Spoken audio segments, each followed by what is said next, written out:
With Africa making a splash at the Cannes Film Festival, the world finally get a glimpse of what Africa's film future is likely to be like due to the current initiatives being taken by film personnel and industry personnel on the continent. We'll be delving into an article published in the Hollywood Reporter as to how this is the case and more. And also moving on to another story, Denzel Washington first attendance of the Cannes Film Festival is met with an honorary Palme d'Or award to honor his contributions to the film industry at large. This and more is what we'll be delving into in this very episode of the Film Mandate. I am Papa Otu. Stay tuned.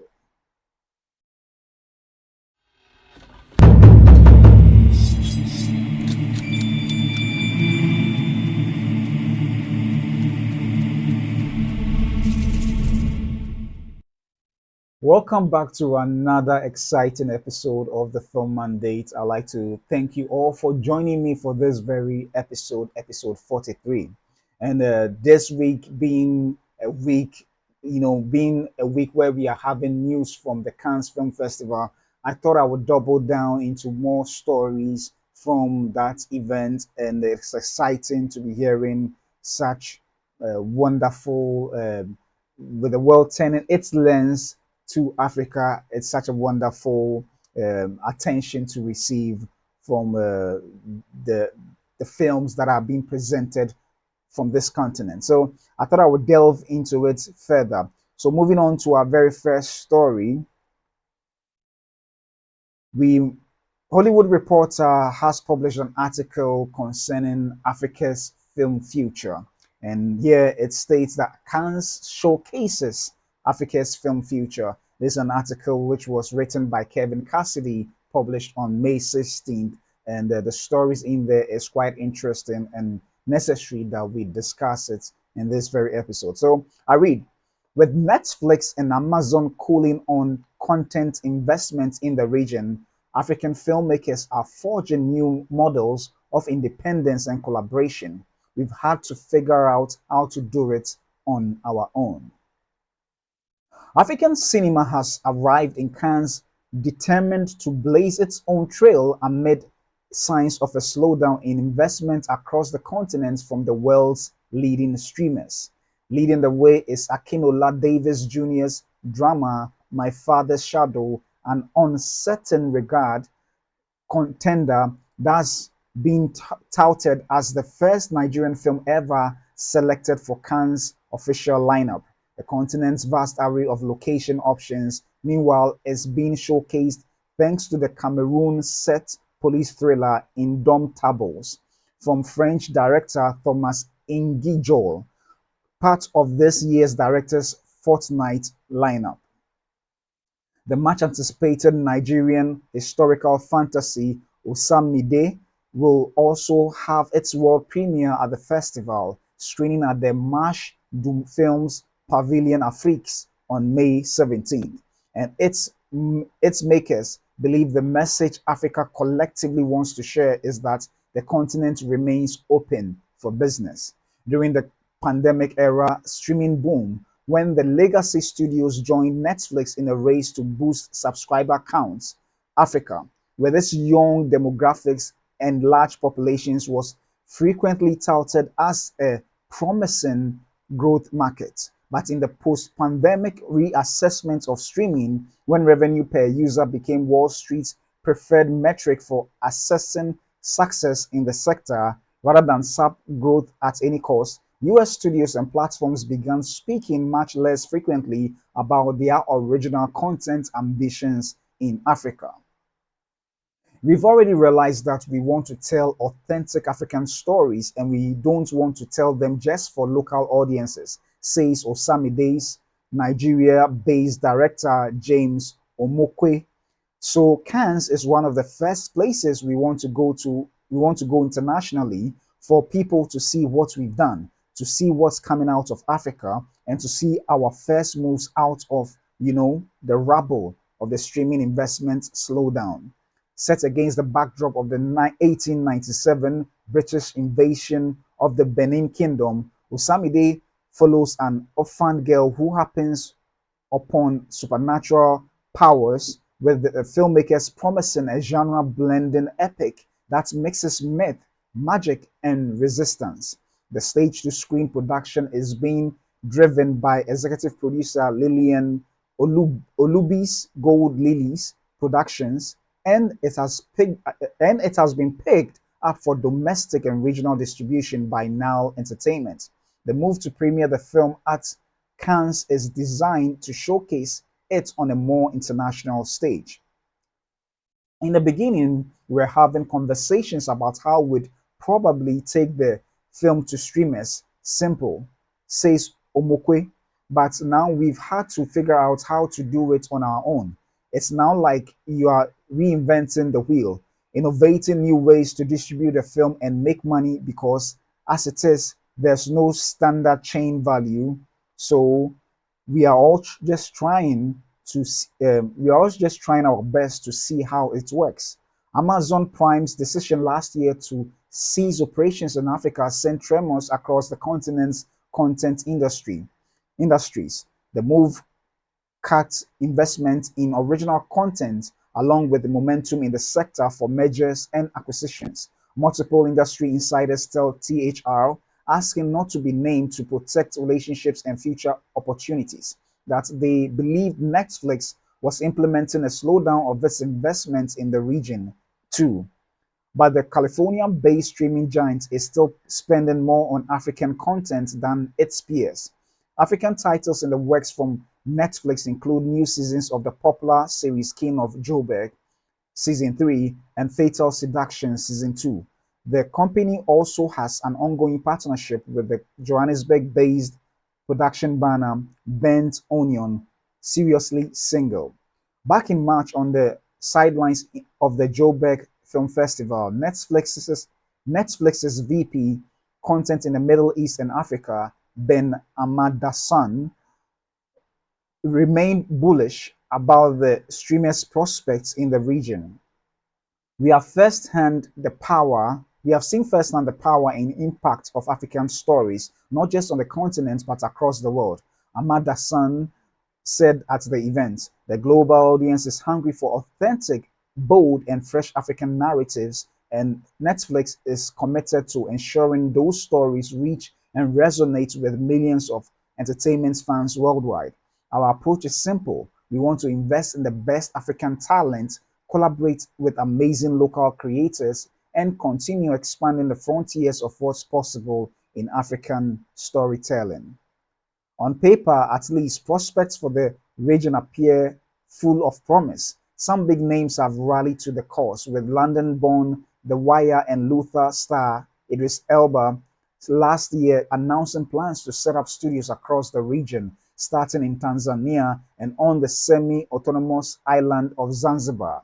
The actor, who was born to a Sierra Leonean father and a Ghanaian mother, cited the K-wave content boom from South Korea as an example of what Africa could achieve, lamenting to CNN on the sidelines of the Stellar Development Foundation's Meridian Conference in London that the majority of Africa set content isn't even generated from Africa. The median age in Africa is 19. These young people are optimistic and deserve the chance to tell their own stories, Elba said. UNESCO has projected that Africa's film and audiovisual industry could create 20 million jobs and add $20 billion to the continent's GDP by 2030.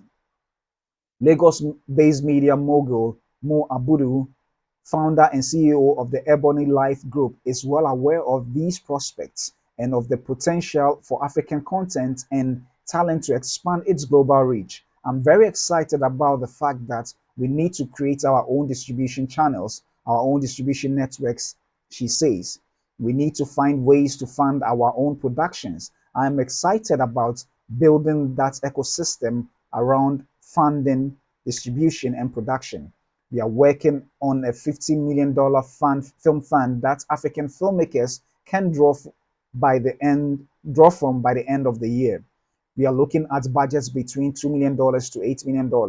I'm excited about the fact that we are talking to a big global distributor right now as our distribution partner. Because at the end of the day, you can't make a film and not have it distributed globally. And we don't have global distribution outlets here at the moment. In addition to investing in an emerging generation of talents through her company's Ebony Life Creative Academy and expanding Ebony Life TV, Abudu has previously worked with Netflix on the acclaimed series Blood Sisters. She's also close to opening a 180-seat Ebony Life Place London Entertainment Centre on the British capital's Wandsworth Road to showcase African film, theatre, music, food, art, and fashion. We are also in the process of launching our own OTT platform, Ebony Life On, says Abudu.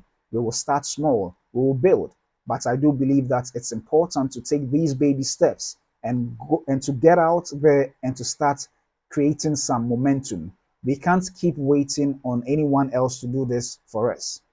Co-productions continue to be one of the African industry's main drivers of investment and growth. My Father's Shadow, which stars Soap Dirisu and centers on a family reunion around the time of the 1993 Nigerian presidential election, was produced by the UK Ireland Operation Element Pictures in partnership with Nigeria's Fatherland Productions. Support has also come via BBC Film and the BFI, while international sales are being handled by Germany's The Match Factory. Sarika Hemi Lakani spent 18 years working across Africa with Kenya-based One Fine Day Films, Nairobi Half-Life, before moving to Berlin last year to join Tom Tykwer's ex-film creative pool. The hope ahead, she says, is for co-production treaties that balance creative control holding between those holding the purse strings from outside Africa and the talent the region is providing. There are so many untapped stories on the African continent, she says, and that means there are also so many untapped opportunities. That is a powerful that's a powerful ending to this article. Yeah, so Africa has or is finding a way to get back into the limelight as unfortunately the partnerships during the era of during the pandemic era and rightly after it has not really gone as expected. And fortunately, even though not to the level that we would have been expecting, Netflix is still on the continent supporting African films, particularly from Joburg, or South Africa, to be specific. And then, just as the article said, some time back, Amazon dropped out, and then Netflix, from a source, it's not it's a rumor. It's not being confirmed, but from a source, it is said that Netflix is sort of reducing its kind of the number of productions it's previously doing in Africa, and it just as I did in a previous episode, I explained that I understand based on perhaps the metrics by which now they are measuring what success is, not just in terms of the numbers, but more so in terms of well, it's still with the numbers, but more so of the subscriptions, especially whether new subscribers are being added on as a result of new productions being put on those platforms. So this indeed caused a form of panic among those direct beneficiaries and even Africa as a whole. We all looked on as to whether this is what this means for us, and looking at the fact that necessity is a matter of invention, it's finally happening that industry personnel, particularly in Africa, are taking the bold initiatives to find ways of funding, find ways of networking with other co-production houses outside the continent to make things happen. And I'm excited that the world is seeing what the potential of Africa is. I'm even excited about the fact that one of the directors, the Nigerian director, said that now that nothing, I mean, hope is lost with regards to the help that was coming from the streaming services. They had to find a way.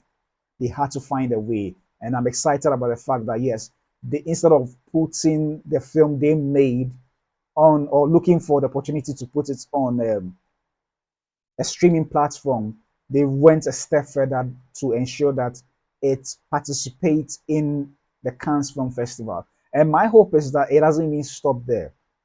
You know, for every film that is made, it is possible to take it to several festivals, you know, take it to several festivals. So my hope is that for these six films that have been accepted into Cannes and making waves all over, it will have a longer film festival circuit where it will go to several film festivals, hopefully prestigious ones at that, and ensure that it makes impact on in all these festivals. Because when a film is made and is that good, I believe it deserves to be seen by, I mean, at the places that matter, that has the potential to see what Africa is made of.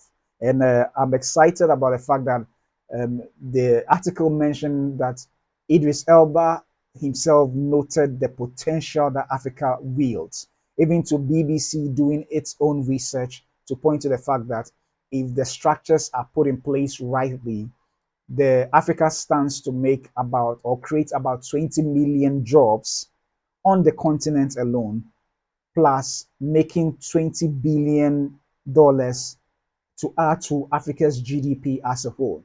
In my previous episodes, I did discuss one article that mentioned that Africa stands to make about $10 billion, and I said it stands to even make more once the structures are put in place rightly.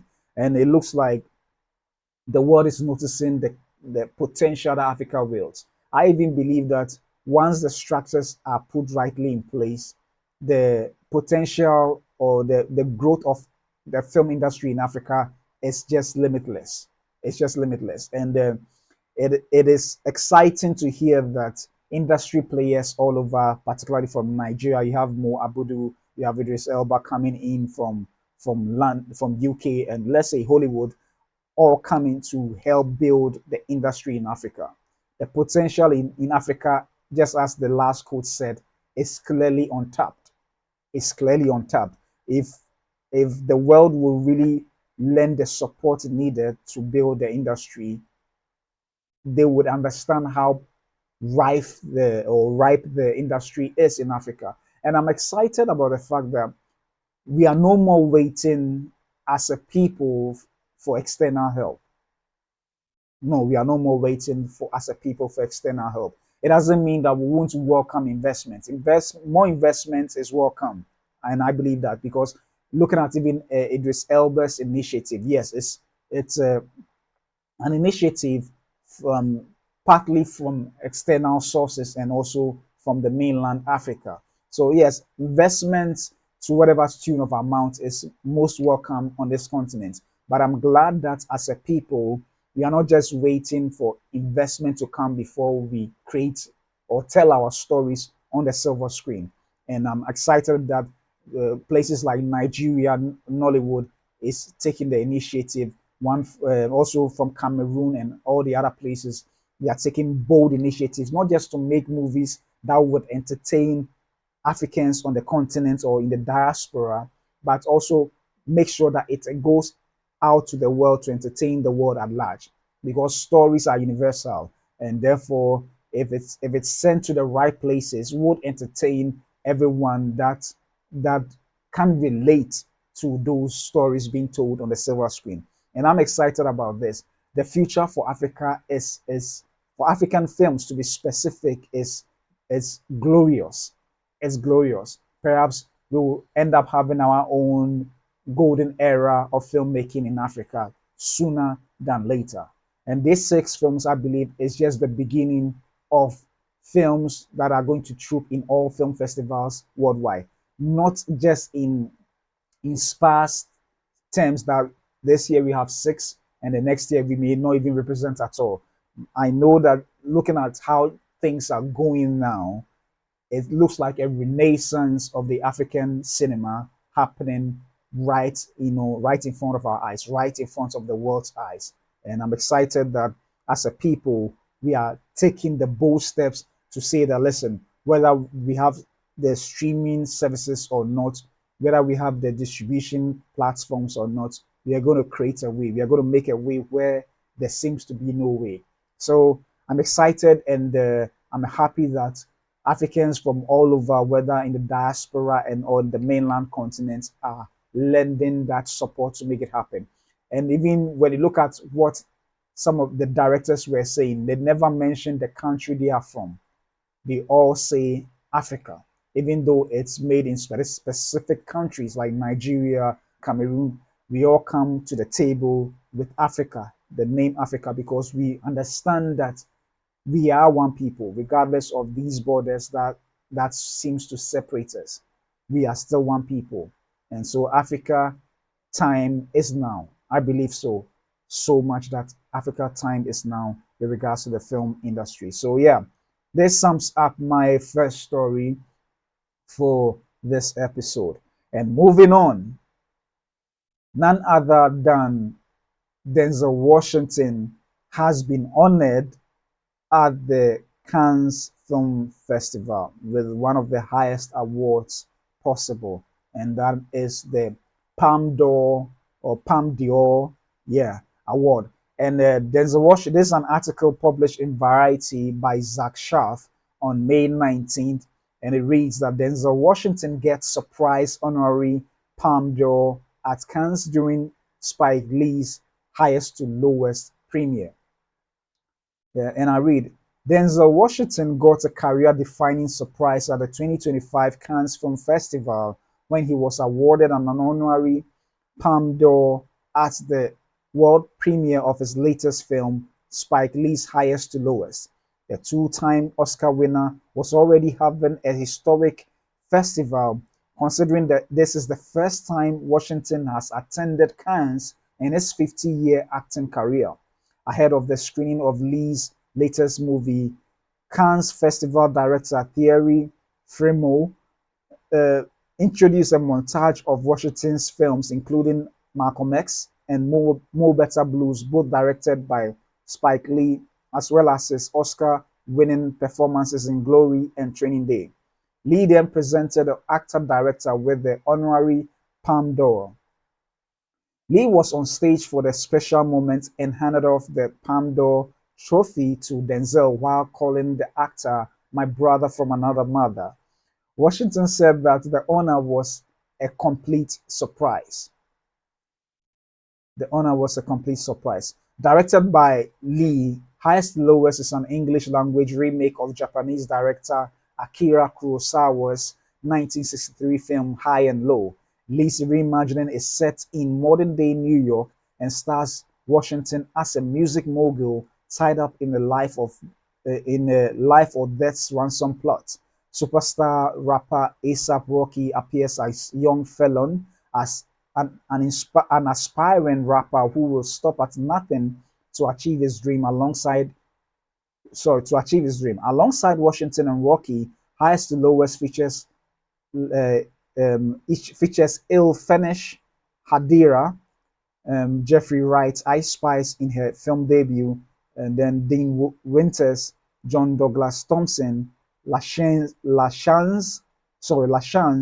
Aubrey Joseph, Michael Potts, and Wendell Pierce. The film marks the fifth collaboration between Lee and Washington. I'm just glad we got five in, Lee said at the Red Sea Film Festival earlier this year, referring to his work with Washington. Highest to Lowest will be released in theaters August 22nd and stream on Apple TV Plus starting September 5th. Yeah, starting September 5th.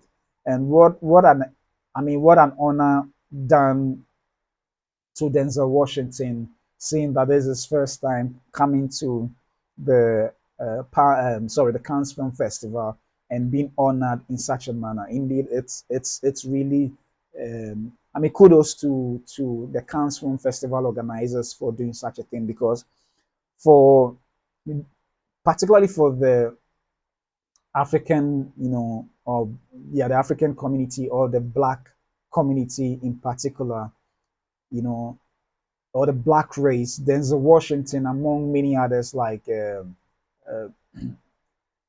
sorry, Denzel Washington, among many others, have made such a great impact on filmmaking for the industry at large.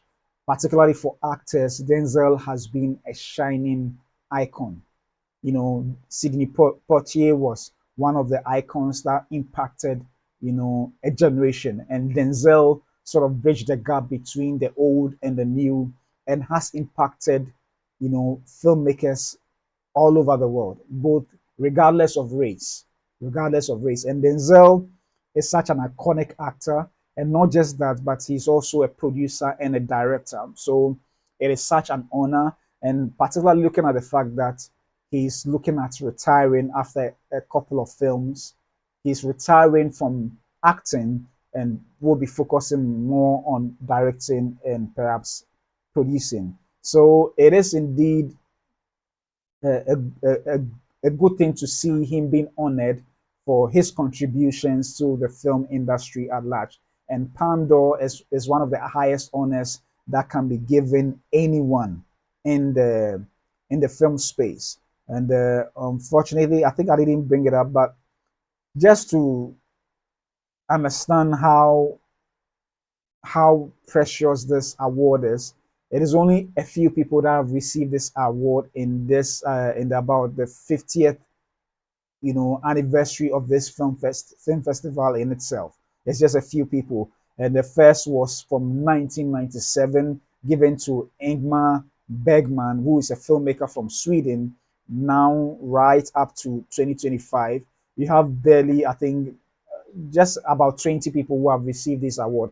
And not only did Denzel receive this award, but Robert De Niro also has received this award in this very 2025 year edition.